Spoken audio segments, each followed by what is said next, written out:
कहते हैं स्वागत है आपका ललित पार्सर क्लासेस में। और आज के वीडियो में हम बात करेंगे बौद्ध धर्म के बारे में। बौद्ध धर्म में इस वीडियो में क्या खास है, ये तो वीडियो देखने के बाद आपको पता चलेगा। बस इतना कह सकते हैं कि 3 से 4 स्लाइड्स में आपका पूरा बौद्ध धर्म कवर हो जाएगा और एक भी क्वेश्चन ऐसा नहीं छूटेगा जो बौद्ध धर्म से आपसे ना बने, गारंटी। और बहुत सारे आपको ऐसे पॉइंट देखने को मिलेंगे जो आपको एक जगह कभी नहीं मिलते। आप बहुत सारी बुक्स, बहुत सारे ऑथर्स की बुक पढ़ेंगे तब जाके आपको ये चीज़ें मिलती हैं। तो मैंने कोशिश की है कि लॉकडाउन के चलते कुछ बेटर आपके लिए कर सकूं। और थोड़ी सी विजिबिलिटी हो सकता है ब्लर हो, थोड़ी सी इमेज क्वालिटी कम हो, तो थोड़ा सा प्लीज़ एडजस्ट करना स्टूडेंट्स, क्योंकि मेरा लैपी अभी यहाँ पे नहीं है और मैंने मोबाइल से सारा डेटा कलेक्ट किया है। चलिए बात करते हैं बौद्ध धर्म की। सभी को पता है गौतम बुद्ध के बचपन का नाम सिद्धार्थ है, जिनका जन्म 563 BC में कपिलवस्तु लुम्बिनी वन नामक ग्राम में होता है, जो नेपाल में पड़ता है। जन्म होने की पहले थोड़ी सी घटना बताते हैं, फिर आगे करते हैं बात। इनके पिता का नाम शुद्धोधन है, जो शाक्य वंश के राजा हैं, और इनकी माँ का नाम महामाया, जो कौल्य वंश की रानी है। वंश याद रखना है, यहाँ से क्वेश्चन बनते हैं।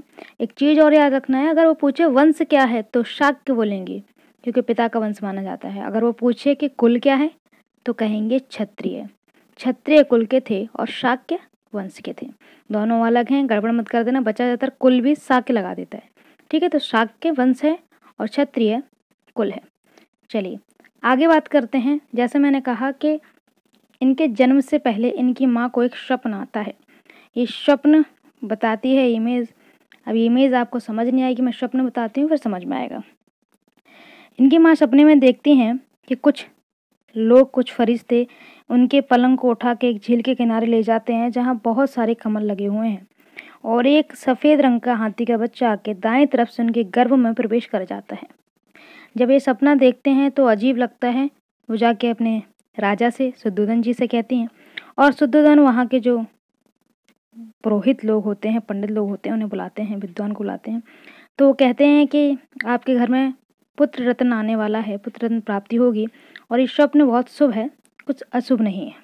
बस इसी स्वप्न से 2 क्वेश्चन बनते हैं। यही स्वप्न से 2 क्वेश्चन ये बने हुए हैं कि जन्म का चिन्ह क्या होता है, कमल, क्योंकि उन्होंने कमल देखे थे झील में। और गर्भ का चिन्ह क्या होता है, तो गर्भ में क्या प्रवेश कर गया था, हाथी का बच्चा, तो गर्भ का चिन्ह क्या होगा, हाथी। ऐसे बहुत सारे चिन्ह होते हैं, आगे आगे स्टोरी में आता जाएगा, मैं बताती जाऊंगी और एट लास्ट आपको रिवीजन भी कराऊंगी। बस पेशेंटफुली अपना वीडियो पूरा कंप्लीट कीजिए। चलिए आते हैं। अब एक्चुअली यहाँ पे मेरे पास स्लाइड्स नहीं है, जैसे मैंने कहा मेरा लैपी मेरे घर नहीं है, ऑफिस पर्पज़ से बाहर रहता है, तो थोड़ा सा एडजस्ट कीजिएगा। चलिए जैसा आप देख पा रहे हैं, जन्म 563 BC नेपाल और मृत्यु 483 BC 80 वर्ष की आयु में कुशीनगर यूपी में होती है। अगर वो गांव पूछ ले तो कशिया गांव। चलिए अब बात करते हैं कि कहानी, इनका सफ़र कैसे शुरू हुआ गौतम बुद्ध बनने का सिद्धार्थ से। तो 12 वर्ष की आयु में इन्होंने अपने पिता से कहा कि हमें भ्रमण पे जाना है। भ्रमण पर क्यों नहीं जाते, मैंने तो को बेसिक कहानी इसलिए बताई है, गौतम बुद्ध की ऑलमोस्ट कहानी सभी को पता है, ऑलमोस्ट क्लासेस ली हुई हैं। भ्रमण पे जाने के लिए इसलिए कहा जाता है क्योंकि जब इनका जन्म होता है तो जो साधु संत हैं वो आके भविष्यवाणी करते हैं कि ये बड़े होके या तो संत बनेंगे या राजा बनेंगे। तो उनके पिता चाहते थे ये राजा बने, इसलिए वो अपने पुत्र को कभी बाहर की दुनिया देखने नहीं देते थे कि दुख तकलीफ ना देखेंगे ना इनका मन विचलित होगा। लेकिन जब उम्र यौवन के पड़ाव पे आती है तो क्यूरोसिटी मन में जाग जाती है, इनके मन में भी जागी, और उन्होंने कहा मुझे भ्रमण पे जाना है। तो पिता कहते हैं ठीक है, बालक है क्या समझेगा, भेज देते हैं। 12 वर्ष की आयु में, आप देख पा रहे हैं ये वाला, 12 वर्ष की आयु में भ्रमण पे निकलते हैं। भ्रमण पे निकलते हैं तो जिस रथ पे जाते हैं और उसमें जो घोड़े लगे होते हैं उनका नाम होता है कंथक, और जो सारथी होता है उनका नाम होता है चन्ना। सारथी का नाम जब भी पूछा जाता है लोग चन्ना पे ही क्लिक करते हैं। अब कभी ऑप्शन में छंदक आ जाए, चाण आ जाए तो समझ ही नहीं आएगा क्या टिक करें, है ना, क्योंकि चन्ना ही रटा हुआ है। तो आपको बता दें कि छंदक भी चाण भी इनके सारथी होते हैं जो अलग अलग समय पे काम करते हैं। जैसे घर से भ्रमण के लिए चन्ना के साथ गए थे और जब अभी गृह त्याग वाली स्थिति आएगी तो ये छंदक के साथ जाएंगे। ठीक है, तो चीज़ों को रटें नहीं, समझें। जरूरी नहीं है कि क्वेश्चन वो आपको ऑप्शन सेम दे, हो सकता है कभी चेंज कर दे और वहाँ आप क्या कर देंगे, गलत। इसलिए नॉलेज पूरा रखें। चलिए आगे चलते हैं, बाहर जाते हैं, बहुत सारी चीज़ें देखते हैं। देखने के बाद 4 दृश्य ऐसे देखते हैं जो उनके मन को बुरी तरह झकझोर देते हैं। वो 4 दृश्य क्या होते हैं तो आप देख पाएंगे, वो 4 दृश्य यहाँ पे दिए गए हैं। वृद्ध, रोगी, शव और सन्यासी। जब वृद्ध देखते हैं तो चन्ना से पूछते हैं कि ऐसा व्यक्ति क्यों है, मैंने तो पहले कभी नहीं देखा। तो चन्ना बताते हैं कि ये जीवन की एक अवस्था है और सभी की आती है। फिर वो रोगी को देखते हैं तो पूछते हैं कि ऐसे क्या हुआ है, ये चलने में अक्षम सा क्यों है। तो बताते हैं कि शरीर में भांति भांति प्रकार के रोग लगे रहते हैं। फिर वो आगे चलते हैं तो एक शव को देखते हैं और फिर से वही सवाल चन्ना से पूछते हैं सिद्धार्थ कि इन्हें क्या हुआ है। तो चन्ना कहते हैं ये जीवन का कठोर सत्य है, जो आया है वो जाएगा जरूर। फिर वो देखते हैं सन्यासी को जो मस्त अपने मस्ती में डला होता है, रोटी मिले तो ठीक, नहीं मिले तो ठीक। तो पूछते हैं ये कौन है। तो चन्ना बताते हैं कि ये सन्यासी है, इसे दुनिया से कोई मतलब नहीं। और वो आ जाते हैं घर वापस। भ्रमण करने के बाद वो अपने पिता से सवाल पूछते हैं कि बाहर दुनिया में जो महसूस होता है लोगों को, वो मैंने कभी क्यों नहीं किया। इस बात से उनके पिता परेशान होते हैं और वो तय करते हैं कि इनका विवाह करा देना बेहतर है। ये थोड़ी घर गृहस्थी वाली चीज़ों में उलझ जाएंगे तो उनका मन बढ़ जाएगा। 16 वर्ष की आयु में उनका विवाह कर दिया जाता है। विवाह करने के बाद कहते हैं उनके विवाह के 10 साल बाद उनको पुत्र होते हैं। इनकी पत्नी का नाम यशोधरा होता है और पुत्र का नाम राहुल। पुत्र का नाम राहुल क्यों रखा जाता है, यहाँ से भी एक क्वेश्चन बनता है, बताते हैं आपको। ये पुत्र का नाम राहुल है और राहुल के जन्म के बाद ही ये गृह त्यागने का सोचते हैं। क्यों, जब इनको पुत्र होता है और उनको ये खुशखबरी दी जाती है कि आपको पुत्र हुआ है तो यकायक इनके मुंह से राहु निकलता है और राहु का अर्थ होता है बंधन। और वो इस चीज़ को समझते हैं कि अब मैं बंधनों में बंधता जाऊंगा और वह तय कर लेते हैं कि वो घर को छोड़ देंगे। 29 वर्ष की आयु में यह गृह त्याग करते हैं, जिसे महाविनिष्क्रमण कहा जाता है।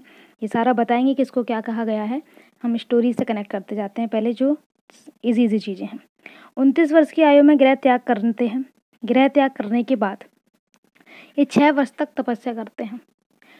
तपस्या करने के बाद 35 वर्ष की आयु में इन्हें ज्ञान प्राप्ति होती है। यहाँ थोड़ा सा समझना, तपस्या का अर्थ लोग समझते हैं पालती मार के बैठ गया और ध्यान लगा लिया। समझें, वो तपस्या नहीं होता बेटा। लक्ष्य को पाने के लिए जो परिश्रम किया जाता है वो तपस्या कहलाती है। जैसे आप लोग अभी पढ़ रहे हैं, तैयारी कर रहे हैं, तो ये आपकी तपस्या है और जिस दिन आप लक्ष्य को पालेंगे तो कहेंगे आपको तपस्या का फल मिल गया। जो आंखें बंद करके बैठ जाते हैं विचार करने के लिए, उसे ध्यान कहा जाता है। ठीक है, तो समझिए अभी क्या हुआ है, अभी इनको तपस्या करना है। तो 6 वर्ष की तपस्या की और तपस्या के दौरान इनको इनके प्रथम गुरु अलार कलाम मिलते हैं, जो इन्हें सांख्य दर्शन पढ़ने की सलाह देते हैं। अलार कलाम पहले गुरु होते हैं और रुद्रक रामपुत्र दूसरे गुरु होते हैं। जैसा आप देख पाएंगे, अलार कलाम इनके पहले गुरु और रुद्रक रामपुत्र दूसरे गुरु। अब आप यहाँ देख रहे होंगे कि मैंने एक गुरु का नाम और दिया हुआ है, ये आप देखिए ऊपर वाला, विश्वामित्र।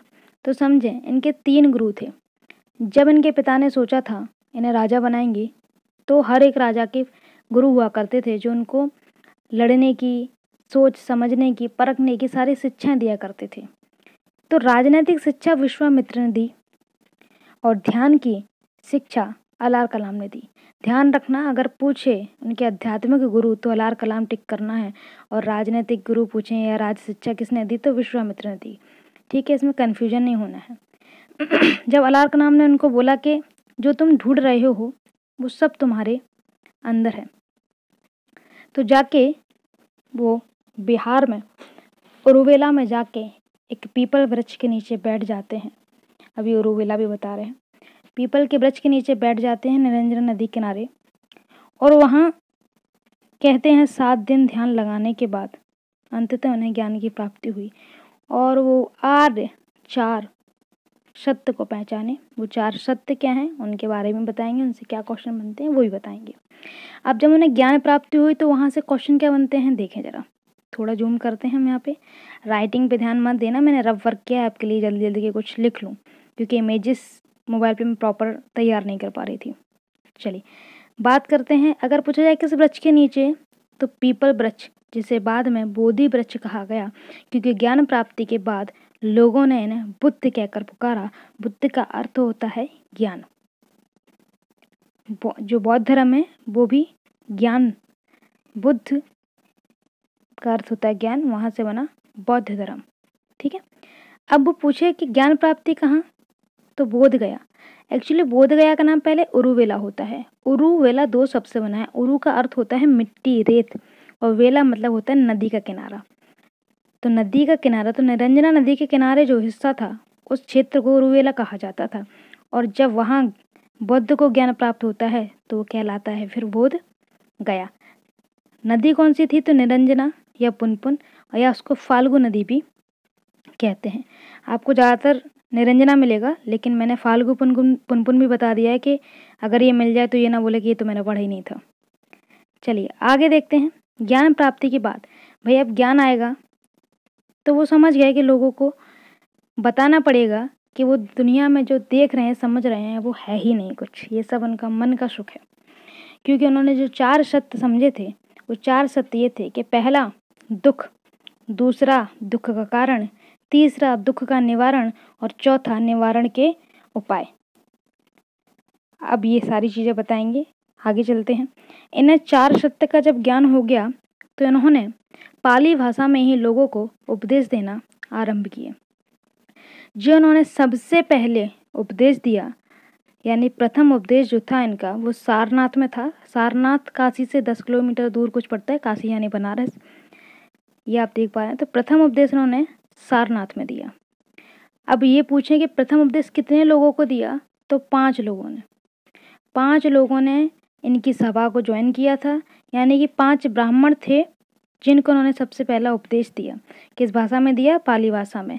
अंतिम उपदेश उन्होंने दिया कुशीनगर में। सुभद्र या सुभद्र नाम करके आता है, सुभद्र नाम का बंदा होता है। जब कुशीनगर में अंतिम सांसें ले रहे होते हैं तो इनसे मिलने आते हैं, इनके दर्शन करने, तो अंतिम उपदेश वो सुभद्र को देते हैं। अब अगर आ जाए अत्यधिक उपदेश कहाँ दिए गए, तो हम देख पा रहे हैं अत्यधिक उपदेश श्रावस्ती में। श्रावस्ती में कभी कभी कौशल आता है, तो याद रखना श्रावस्ती और राजधानी कौशल, इस चक्कर में कौशल भी ऑप्शन में आ सकता है और राजधानी भी। ठीक है, चलिए आगे चलते हैं, देखते हैं। जैसे मैंने कहा प्रथम उपदेश 5 ब्राह्मणों को दिया गया। 5 ब्राह्मणों को दिया गया, कौंडिन्य, बप्पा, भदिया, अश्वागी, महानामा।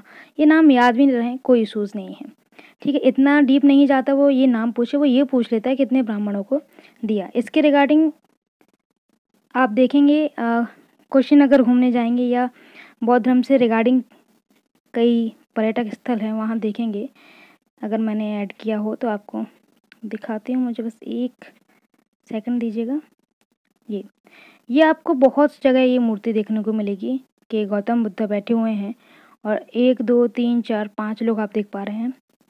और ऐसी ही और भी मूर्ति हैं, और ऐसी एक नहीं, मैंने अभी 2 इमेज यहाँ पे मर्ज किया है ताकि आपको मैं बता सकूँ। ठीक है, तो अगर ये क्वेश्चन आता है, ये आता है कई बार, कितने उपदेश दिए, तो भाई 5 दिए। और कितने लोगों को दिया था पहला उपदेश, तो 5 लोगों को दिया था। वापस आ जाते हैं अपनी स्लाइड पे, चलिए कंटिन्यू करते हैं। इसके बाद आता है कि अंतिम उपदेश, तो मैंने बताया कि सुभद्र नाम का बंदा आता है, जैसे कि आप देख पा रहे हैं यहाँ पे परिवाजक सुभद्र, ये देख पा रहे हैं परिवाजक सुभद्र, जिसको सबसे अंतिम उपदेश उन्होंने दिया। अब जब उपदेश दिया तो धीरे धीरे इनके शिष्य भी बनना शुरू हो गए, शिष्यों के समूह भी बनना शुरू हो गए। तो शिष्यों का जो समूह था उन्हें संघ कहा जाने लग गया, उन्हें संघ कहते थे। शिष्यों का जो समूह होता था उन्हें संघ कहा जाता था। अब अगर शिष्य की बात करें तो शिष्यों को अनुयायी भी कहते थे। अनुयायी 2 प्रकार के हो सकते थे, एक भिक्षुक और एक उपासक। अनुयायी कितने हो सकते थे भाई? 2 प्रकार के हो सकते थे, एक भिक्षुक और एक उपासक। भिक्षुक मतलब ब्रह्मचारी जो विवाह नहीं करता और भीख मांग के, भीख तो नहीं बोलना चाहिए, सॉरी यहाँ ये शब्द नहीं आएगा, मांग के वो लोग अपना जीवन बिताते थे। उपासक गृहस्थ जैसे हम लोग। उपासक का अर्थ ही होता है वर्शिपर या एडोरर, मतलब कि पूजा करने वाले। जैसे अपन लोग हैं, भगवान को मानते हैं, पूजा करते हैं, लेकिन ऐसा नहीं है कि सन्यासी बन गए। ठीक है, तो ऐसे इनके शिष्य 2 टाइप के हुए, भिक्षुक और उपासक। दोनों में डिफरेंस मैंने बता दिया। शिष्य की बात करें तो वही क्वेश्चन बनता है कि प्रिय शिष्य कौन थे? तो आनंद। अंतिम शिष्य कौन थे? उपाली। और महिला शिष्य कौन थी? तो इन्हीं की मौसी जो थी प्रजापति गौतमी, वो पहली महिला शिष्य बनी। और किसके कहने पे? आनंद के कहने पर उन्हें संघ में शामिल किया गया था। आगे देखते हैं क्या है भाई। चलिए, इसके बाद देखिए, कई बार आपने सुना होगा कि चैत्य क्या होता है, बिहार क्या होता है, बौद्ध धर्म में चैत्य का अर्थ क्या है, पहलुवन जैलवन। देखते हैं, सॉरी जैलवन नहीं जैतवन। देखते हैं क्या अंतर होता है भाई। चैत्य का मतलब होता है पूजा स्थल। चैत्य का मतलब होता है पूजा स्थल। बिहार का मतलब होता है निवास स्थल। अच्छा, आपको एक छोटी सी चीज बताते हैं। पहले बिहार का नाम बिहार हुआ करता, बा बकरी वाला। फिर जब तुर्क से लोग यहाँ आने लगे, उन्होंने बिहार को विहार कर दिया, मतलब वी वाला वाह बना दिया। ठीक है, अब चलिए, ये तो बस थोड़ी सी नॉलेज की बात थी, मैंने आपको बता दी। चैत्य की बात करें तो पूजा स्थल, और विहार की बात करें तो निवास स्थल। अब ऐसा नहीं है कि हम चैत्य में रह नहीं सकते थे, और ऐसा नहीं है कि हम बिहार में पूजा नहीं कर सकते थे। इसको बिल्कुल ऐसे समझिए जैसे चैत्य मंदिर, मंदिर में आप देखते हैं बड़ी बड़ी मूर्ति होती हैं, जहाँ कुछ लोग ही रहते हैं, पंडित लोग वगैरह। विहार जैसे अपना घर है, तो ऐसा नहीं कि अपन घर में पूजा नहीं करते, करते हैं, लेकिन घर में कभी बड़ी मूर्ति नहीं रखी जाती। तो ऐसा नहीं है कि बिहार में पूजा कर ही नहीं सकते थे, केवल रहोगे, ऐसा नहीं है। लेकिन उसका मोटिव रहने का होता था, इसलिए रहने का स्थान बना क्या? बिहार, और पूजा का स्थान बना चैत्य। ठीक है, बैलुवन जेतवन वर्षा काल के निवास स्थल थे। जो बैलुवन बिम्बिसार ने बनवाया था, और जेतवन जेतराज नाम के राजा थे, उन्होंने बनवाया था। तो वर्षा काल जब आती थी तो ये लोग बैलुवन और जेतवन में जाके रहते थे। यहाँ पे एक बड़ी इंटरेस्टिंग चीज़ आपको हम बताते हैं। आप देख रहे हैं कि ये वाला पॉइंट देखिए, चैत्य में बने स्तूप को दगोप कहते थे। ये 2 शब्द हैं, स्तूप और दगोप। चैत्य तो हम समझ गए भाई क्या होता है, कि एक मंदिर है, वो चैत्य है। अभी उसके अंदर क्या बना है भाई, उसको देखते हैं, समझते हैं ये चीज़ को। चैत्य में बने स्तूप को दगोप कहते हैं। एक्चुअली दगोप भी स्तूप ही होता है, पर दोनों में अंतर क्या है, ये हम एक इमेज से समझते हैं। एक तो ये हमारे लिए थोड़ा सा अजीब है मोबाइल पे, चलिए मैं कोशिश करती हूँ कि आपको ये चीज़ समझा पाऊँ। ये आप देख रहे हैं, ये जो इमेज मैं आपको दिखा रही हूँ, ये चैत्य की है। ठीक है, और इसी के नीचे आप ये इमेज देख रहे हैं, स्तूप की है। स्तूप होता है मृत्यु का चिन्ह, क्योंकि जब इनकी मृत्यु होगी, आगे कहानी में बताएंगे, मृत्यु होती है तो उनके शरीर के 8 टुकड़े किए जाते हैं, जो मल्ल राजा करते हैं वहाँ के, और उनके ऊपर स्तूप बनाते हैं। ठीक है, वहीं से स्तूप का प्रचलन शुरू हुआ। अब ये देखिए, इसमें और इसमें अंतर क्या है, ये आप अंदर देख पा रहे हैं, यहाँ पे ये भी स्तूप बना हुआ है। ठीक है, और अगर आप यहाँ देखेंगे नीचे वाले में, तो ये भी बिल्कुल स्तूप है। दोनों में अंतर समझें। अगर ऐसा स्तूप जो ओपन खुले में बना हुआ है, जिसके ऊपर कोई छत नहीं है, वह स्तूप कहलाएगा, और जिसके ऊपर छत हो वो दगोप कहलाएगा। आई होप सो कि मैंने कोशिश तो की है आपको सारी चीज़ें एग्जैक्ट समझ में आ जाए, आ गई होंगी। चलिए, इमेज खुला हुआ है तो मैं यहाँ पे आपको एक चीज़ और समझा देती हूँ। यहाँ से भी काफ़ी क्वेश्चन उठते हैं। ये पिक्चर थोड़ी सी नहीं, ये ज़्यादा सी ब्लर है। एक्चुअली ये इमेज मुझे मिली नहीं बड़ी में। यहाँ पे आप देखो, ये जो सिंबल बना है, इसको गेस्चर बोलते हैं, गेस्चर ऑफ बुद्धा, या बोलेंगे मुद्राएं। यहाँ से भी क्वेश्चन बनता है। ये क्लास में एक बच्चे ने पूछा था, उसके बाद से मैंने इसको अपने डेटा में ऐड कर लिया। अगर वो ये पूछे, ये क्वेश्चन आया हुआ भी है, मैंने क्वेश्चन पेपर में लगाया है। अगर वो ये पूछता है कि बौद्ध धर्म में गौतम बुद्धा ने सबसे पहले उपदेश के वक्त कौन सी मुद्रा बनाई थी, तो वह थी धम्म चक्र मुद्रा। उनके पहले उपदेश को कहा भी जाता है धम्म चक्र प्रवर्तन। ठीक है, ऐसे बहुत सारी मुद्राएं हैं, अगर आप कमेंट्स करेंगे तो मैं उन मुद्राओं की वीडियो बनाऊंगी। जैसे भूमि स्पर्श मुद्रा है वो क्या बताती है, वरद मुद्रा क्या बताती है, अभय मुद्रा क्या बताती है, विकर्ण मुद्रा क्या बताती है। तो ये सारी मुद्राएं हैं, ठीक है। तो हमको एक तो याद ही कर लेनी है अभी यहीं पे कि धम्म चक्र मुद्रा कब बनाई थी, जब पहला उपदेश दिया था उन्होंने, पहला उपदेश देते वक्त धम्म चक्र मुद्रा बनाई थी। क्वेश्चन